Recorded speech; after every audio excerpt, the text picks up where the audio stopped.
Jana Vallabha Girivardhari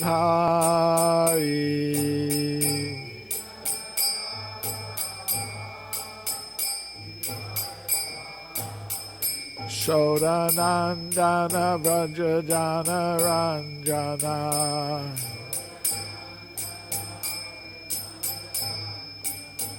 Yamuna Tira Vanachari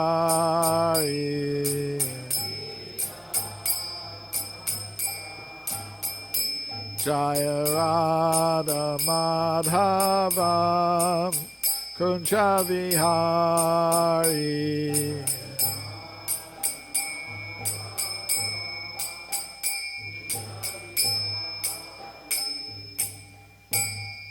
Jayam Vishnupad Paramahamsa Parvajakacharya Astar Sata Sri Srimad His Divine Grace A.C. Bhaktivedanta Swami Prabhupada Ki Jai Ananta Koti Vaishnavrinda Ki Jai ISKCON Founder Acharya Srila Prabhupada Ki Jai Grantaraj Srimad Bhagavatam Ki Jai.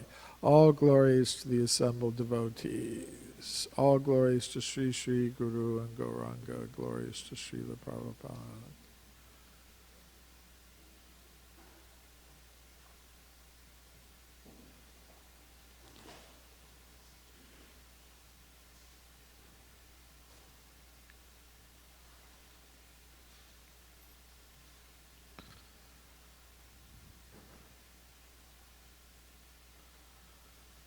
Om Namo Bhagavate Vasudevaya.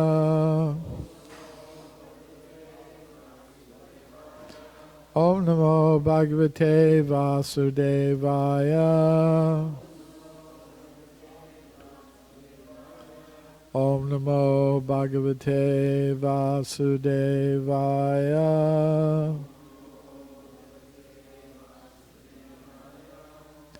Srimad Bhagavatam, Canto 10, Chapter 1, The Advent of Lord Krishna, Introduction, Text 41.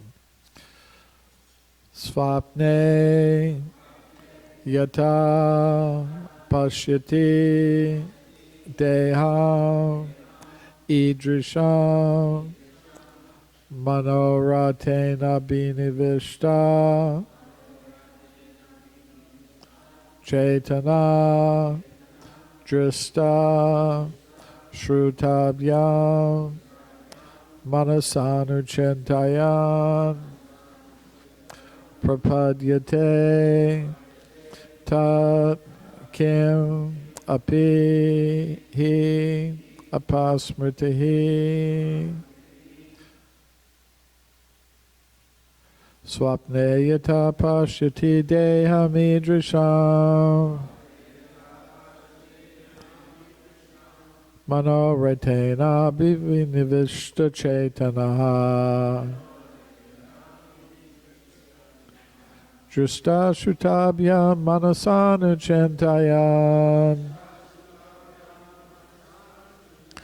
Prapadyate tam kimapi hyapasmritihi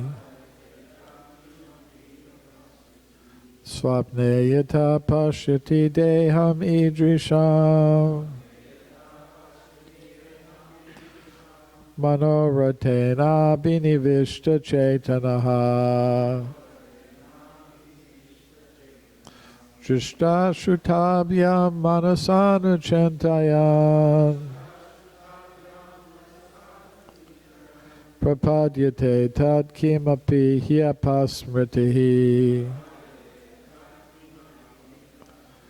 Swapne yata pashyati deham idrisham Manoratena binivishta chaitanaha Drishta Shrutabhyam Manasanuchintayan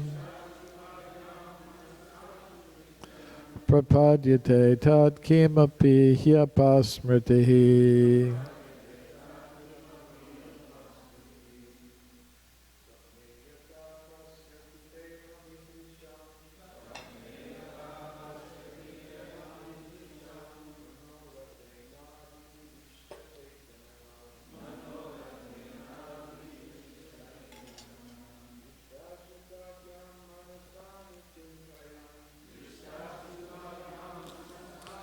Chintayam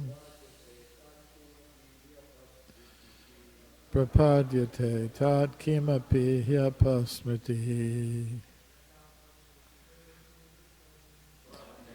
Satijayam Idrisam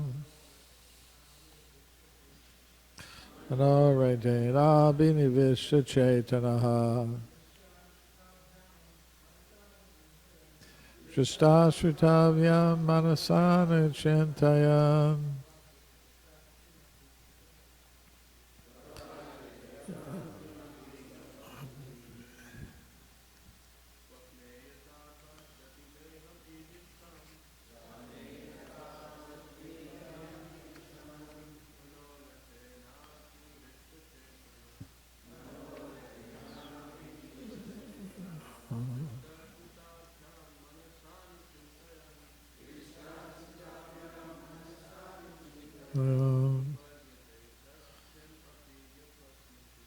Prapadyate tat kimapi hyapasmritihi Swapne yata pashyati deyamidrisham Manoratena binivishta chaitanaha Justasritavya manasana chintayam Prapadyate tat kimapi hyapasmritihi. Vaishnavis.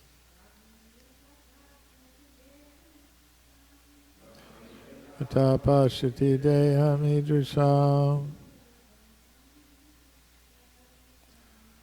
Manoretena binivishta chaitanaha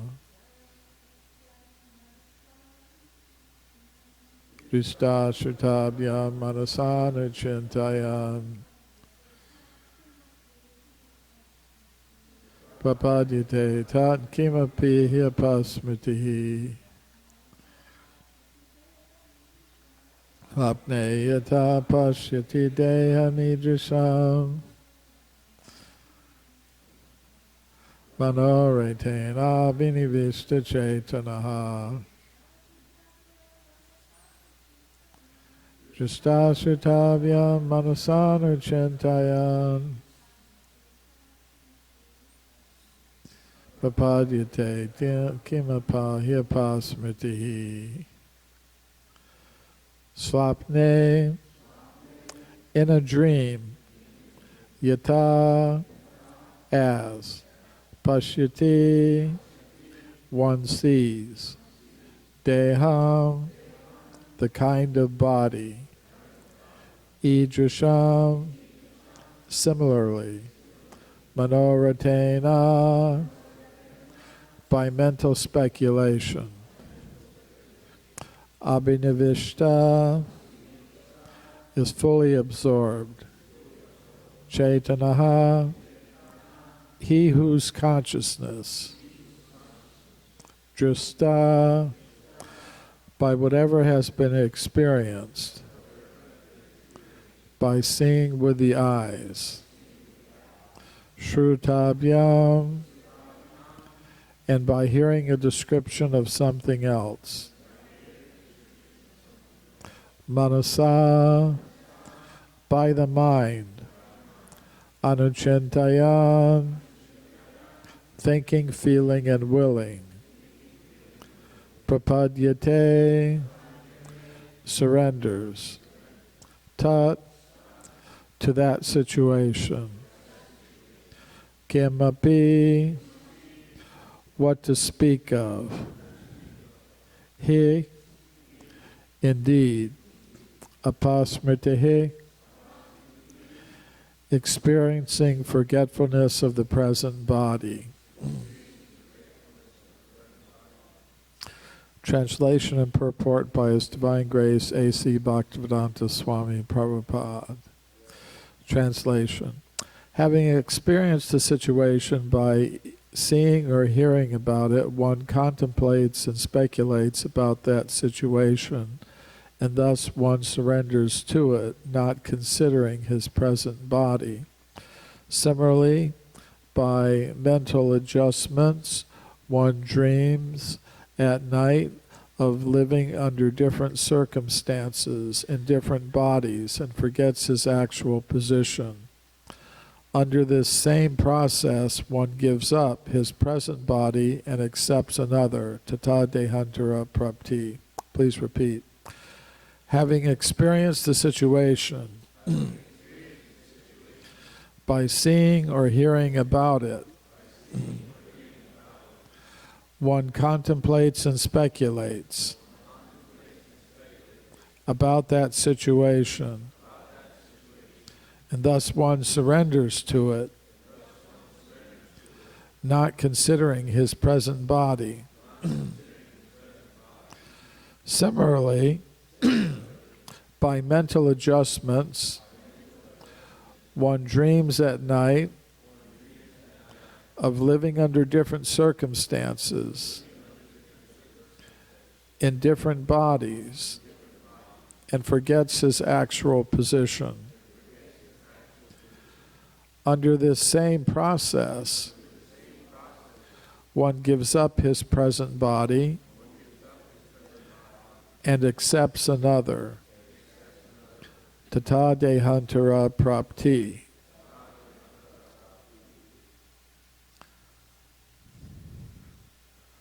So there's a lengthy purport, and it's actually a perfect essay about this topic, bringing in almost every quote from Scripture that applies to this topic that's brought up in this verse.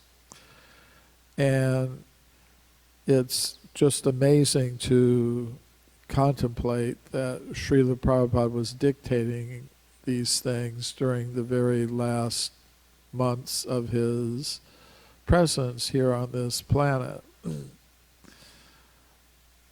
So, as I said, it's a little lengthy, but it's well worth paying close attention to because it's such a perfect essay on this topic. Purport.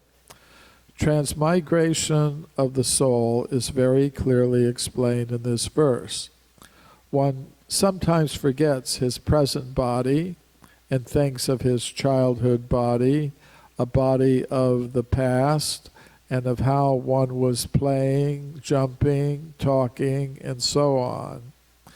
When the material body is no longer workable, it becomes dust. Quote, "For dust thou art, and unto dust thou shalt return." End quote. But when the body again mixes with the five material elements, earth, water, fire, air, and ether, the mind continues to work.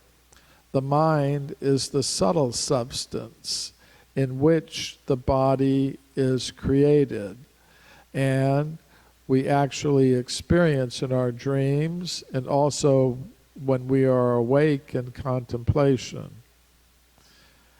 One must understand that the process of mental speculation develops a new type of body that does not actually exist. If one can understand the nature of the mind, manoratena, and its thinking, feeling, and willing, one can very easily understand how from the mind different types of bodies develop. The Krishna consciousness movement, therefore, offers a process of transcendental activities wherein the mind is fully absorbed in affairs pertaining to Krishna. The presence of the soul is perceived by consciousness, and one must purify his consciousness from material to spiritual, or in other words, to Krishna consciousness.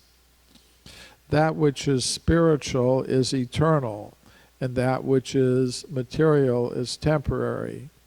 Without Krishna consciousness, one's consciousness is always absorbed in temporary things.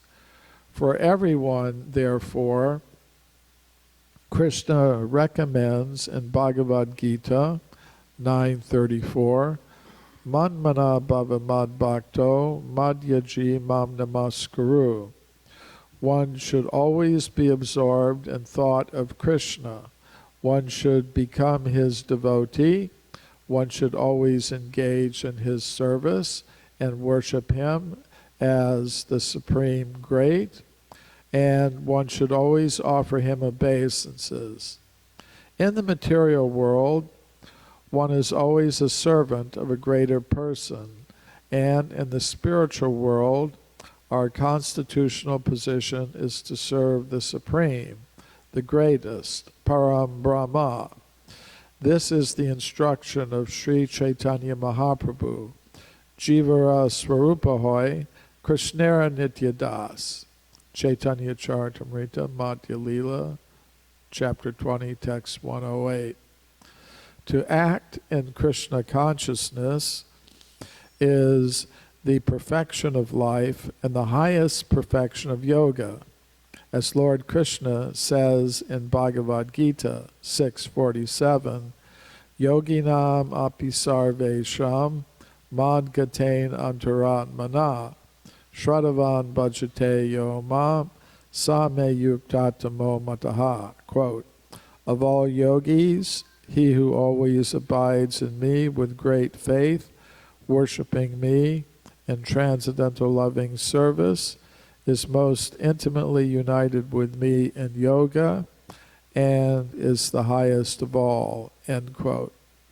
The condition of the mind which flickers between sankalpa and vikalpa, accepting something and rejecting it, is very important in transferring the soul to another body at the time of death. Yam yam vapi smaram bhavam tyaja tyante kalevaram tam tam evaiti kaunteya sada tad bhava bhavitaha. Quote, whatever state of being one remembers when he quits his body, that state he will attain without fail. Bhagavad Gita 8:6. End quote. Therefore, one must train the mind in the system of Bhakti Yoga, as did Maharaj Ambarish, who kept himself always in Krishna consciousness. Savai Mana Krishna Padaravindayo. One must fix the mind at the lotus feet of Krishna 24 hours a day. If the mind is fixed upon Krishna's lotus feet, the activities of the other senses will be engaged in Krishna's service. Rishikena Rishikeshana Sevanam Bhakta Uchite. To serve Rishikesh, the master of the senses, with purified senses is called bhakti. Those who constantly engage in devotional service are situated in a transcendental state above the material modes of nature. As Krishna says in Bhagavad Gita 14:26, Mam chayo vyabhicharena bhakti yogena sevate sagunan samatityaitan brahmabhuyaya kalpate. Quote, one who engages in full devotional service, who does not fall down in any circumstance, at once transcends the modes of material nature and thus comes to the level of Brahman.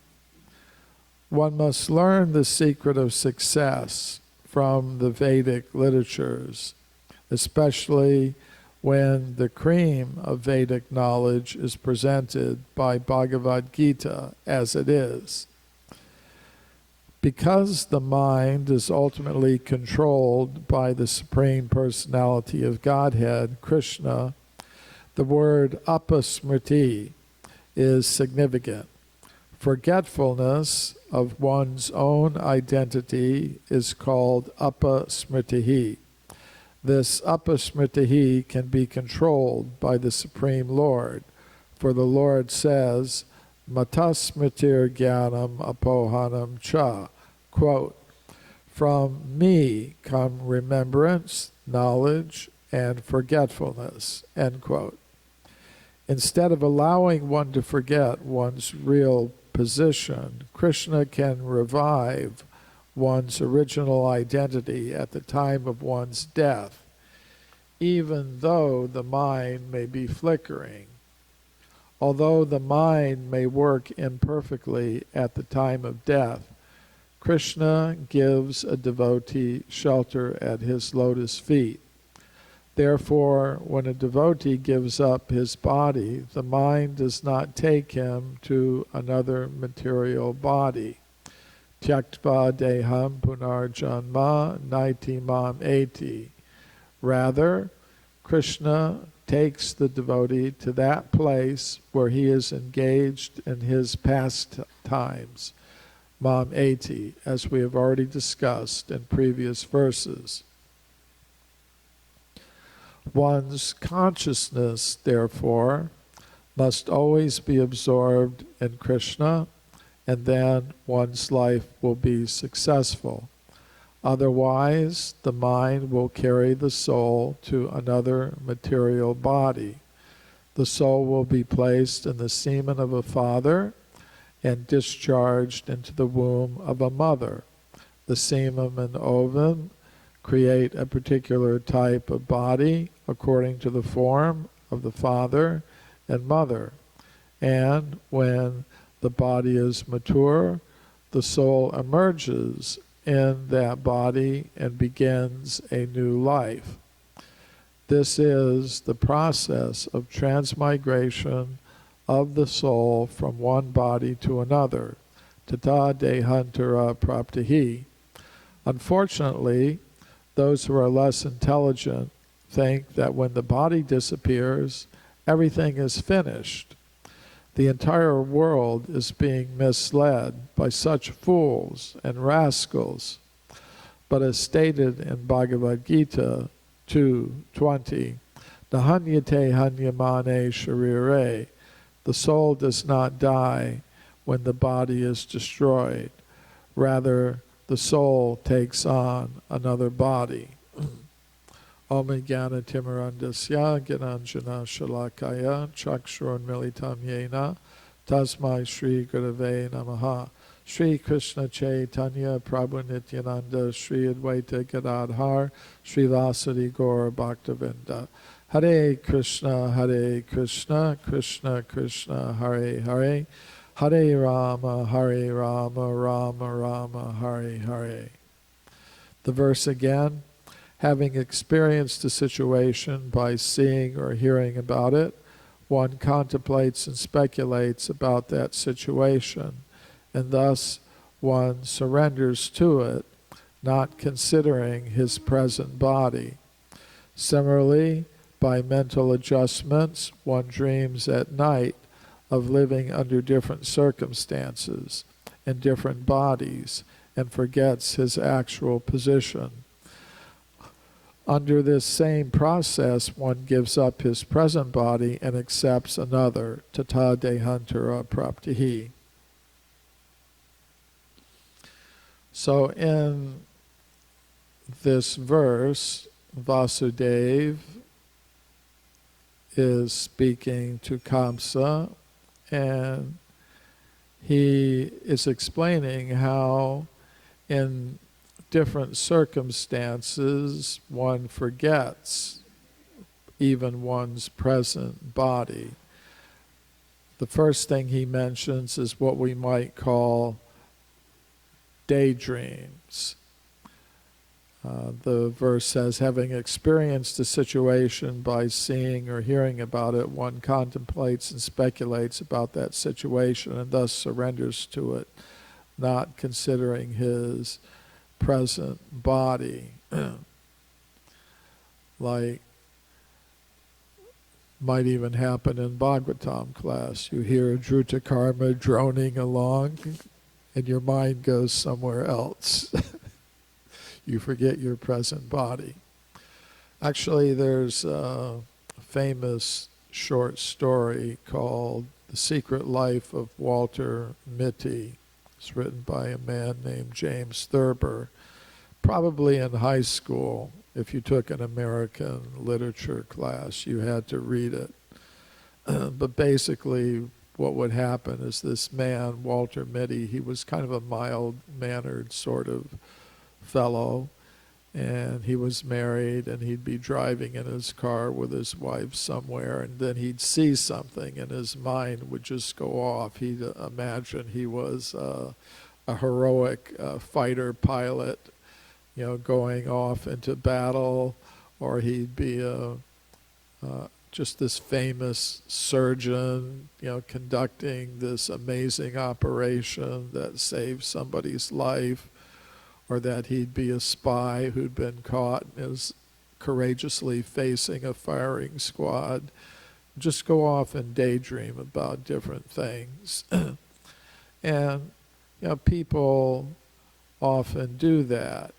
It's actually, for example, there's these lotteries where sometimes people, they win hundreds of millions of dollars, but only one person wins. Millions and millions of other people, they just spend their money for the sake of dreaming.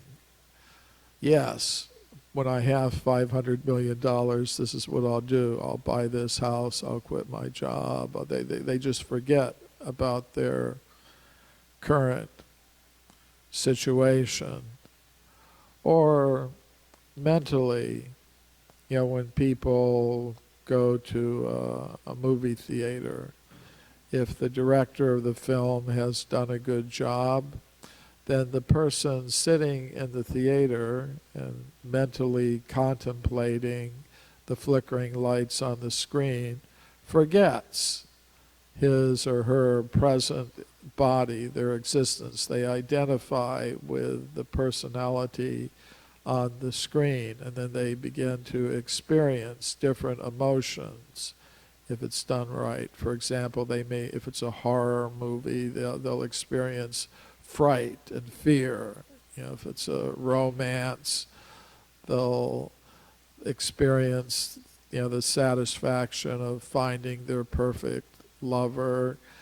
If it's a sports film, they'll vicariously enjoy, winning the game. So mentally, we do that all the time. We forget our present body, we contemplate some situation, and we enter into it as it's being described here in this verse. So this shows the power of the mind. Whatever the mind contemplates, the consciousness enters in to that situation. And as the verse is mentioning, similarly, by mental adjustment, one dreams at night of living under different circumstances in different bodies and forgets his actual position. So this happens not in just daydreams, but night dreams. We all experience that, entering into different dream bodies and having different dream experiences, which seem very real while we're undergoing them. And Srila Prabhupada once mentioned that actually both of them are pretty much dreamlike situations. He said one time that yes, there's the daydream and the night dream, but because the daydream lasts longer, we tend to accept it as being more real. But in one sense, the body that we accept in our waking life is in many ways similar to the body that we accept in dreams, night dreams, or daydreams. it's something like that. And there's an interesting line in this purport. One must understand that the process of mental speculation develops a new type of body that does not actually exist.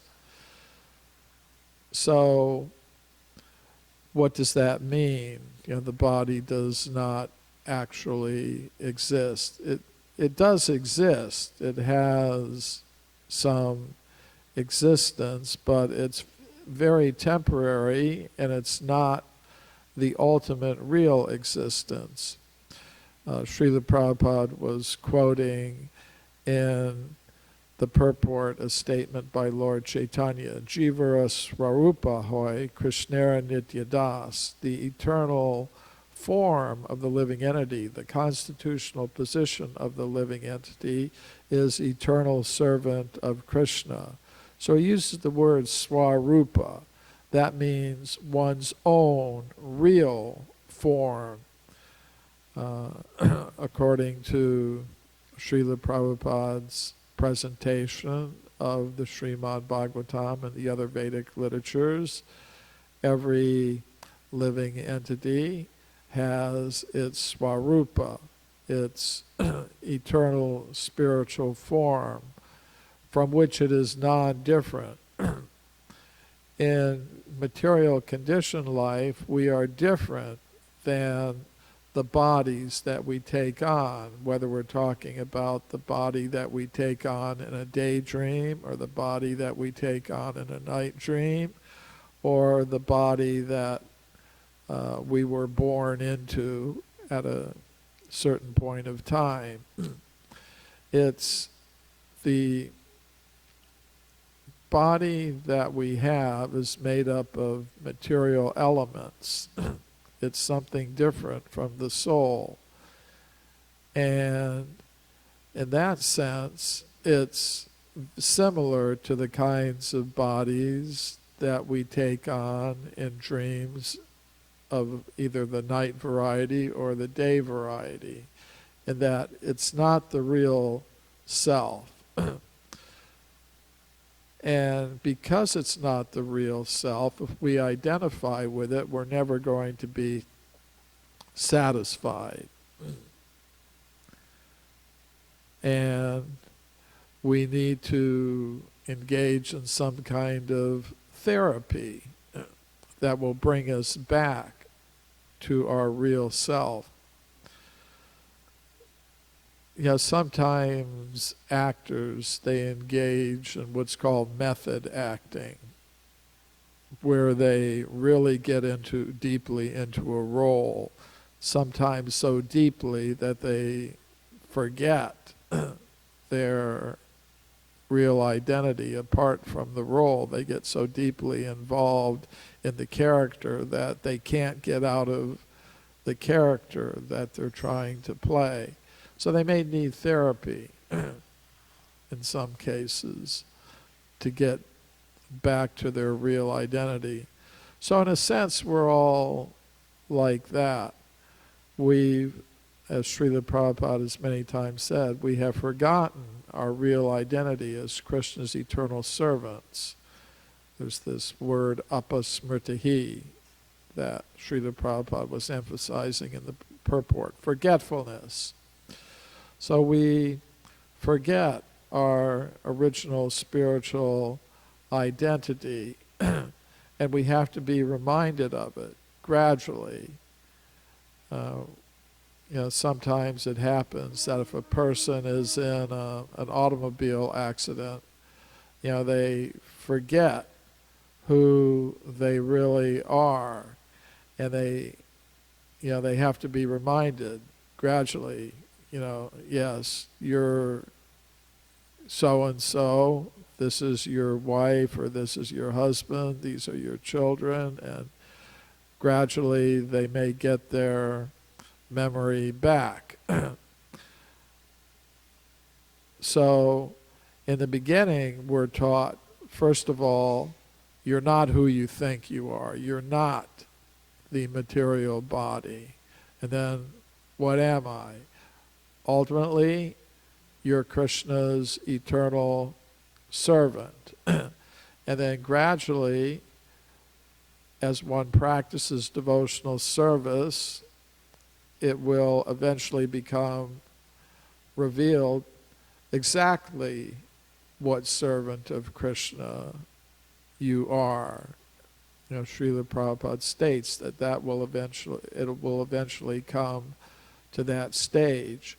But the first stages of devotional service, we learn we are Krishna's servant, and we should be using the body that we have, as long as we're identifying with it, using it in Krishna's service under the direction of Krishna's representative.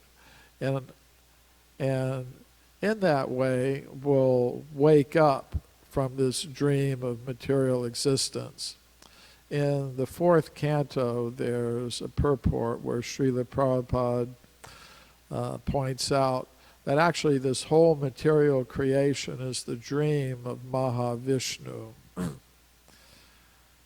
And it's like we're dreaming within that dream. Now that doesn't mean it doesn't exist. He explains that the Mahavishnu is in a state of yoga nidra, and in that state of yoga nidra, he's manifesting universes and injecting souls into them and arranging for them to get material bodies that they falsely identify with.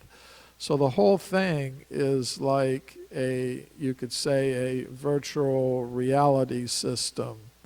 Now this is becoming more and more popular these days. You know, people can buy virtual reality headsets and enter into different worlds.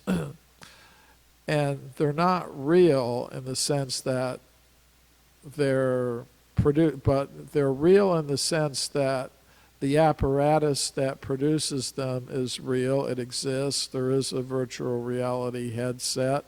There are people who are making programs that create the virtual realities and the bodies that exist in them.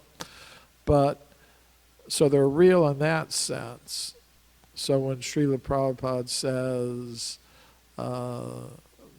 the universe that we exist in is the dream of Mahavishnu, he doesn't mean that it doesn't have any existence. It just means it's not the real place we're meant to exist.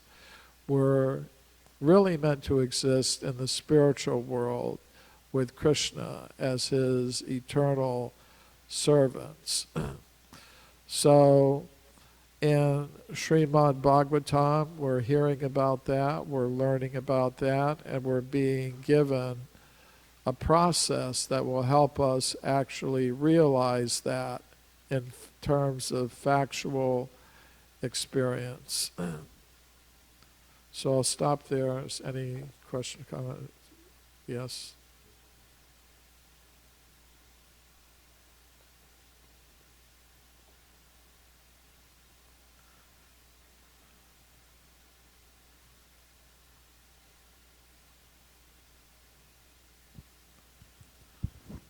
Thank you, Drutakarma Prabhu. Very nice class, interesting as usual. My question is the transition from being under the illusion that we're this body to understanding our real identity, is that something that's linear? Like, does it progress in a linear fashion, like, you know, or is it, I don't know can't remember the correct word from my geometry days, but, you know, parabolic or elliptic, and does it kind of go up and down? Is that the philosophy, or is it just kind of supposed to go like that? Because sometimes I feel like I'm more out of illusion than other times, and but then it goes away. Like I might be on Sankirtan, and you know, we have that expression, getting the mercy, and you feel like you're really, you know, Krishna is kind of directing you. Things are happening. You know, you're just talking to people, you're saying the right things, you feel enlivened, they're responding, they're taking the books, they're giving the donations. So I feel like, okay, this is, something's happening, but then it goes away. And, you know, that evening I'll come back and I'll overeat at the restaurant and I'll be totally back into Maya again. So is it something that kind of like, am I just imagining all that? The whole thing is just, am I imagining that when I'm experiencing that I'm coming out of illusion, or am I really, but then going back into illusion, or how does the whole thing, what's the proper understanding? Devotional service proceeds in different stages, and there may be the stage where we're struggling with the mind, like Arjuna is telling Krishna in the Bhagavad Gita, about his problems and controlling the mind, but Krishna says, but with practice, it can be brought under control. So it said, wherever the mind wanders, one has to bring it back. So it may be in our current condition that sometimes we're feeling on a more elevated level of Krishna consciousness, but still the mind and the consciousness may wander, and we have to bring it back under control. So you could say, in one sense, our experience of progress in Krishna consciousness may not be exactly linear, but in another sense, Srila Prabhupada would often say, whatever level of advancement you make in a particular lifetime, if you don't succeed in going all the way back home, back to Godhead, in your next life you pick up where you left off. So in that sense, you could say it could be linear. And it was also interesting in this purport how Srila Prabhupada said at the end of a devotee's life, even though the mind might not be perfectly under control, Krishna will control it in such a way that the devotee, so you might get an extra bonus. Okay, Srila Prabhupada ki jai.